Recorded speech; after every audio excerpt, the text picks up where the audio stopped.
বন্ধুরা, আজকে কিন্তু আমি তোমাদের হালিম রান্না করা শিখাবো, বুঝছো? তে তোমরা কিন্তু ওই যে একটা রাঁধুনি হালিমের মিক্স মসলা এটা কিন্তু কিনে নিবা। কয় টাকা? 60-70 টাকা দাম নিব মনে হয়।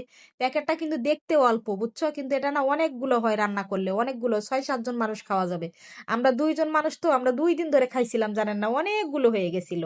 তো এই যে হালিমের ওই যে চাল ডালের মিক্সটা না, এটা গরম পানি দিয়ে একটু ভিজিয়ে রাখা লাগবে। আর এই যে মশলাটা বের করলাম, তো প্রথমে কিন্তু পেঁয়াজের বেরেস্তা করে নিব, তারপরে হলো ওই যে পেঁয়াজ আবার দিয়ে দিলাম, এখানে আদা রসুন বাটা, লবণ, হলুদ, মরিচের গুঁড়া, আর এই যে হালিমের যেই সাথে মশলা ছিল, এই মশলা মশলা কিন্তু পুরোটা দেওয়া যাবে না, একটু রেখে দিতে হবে।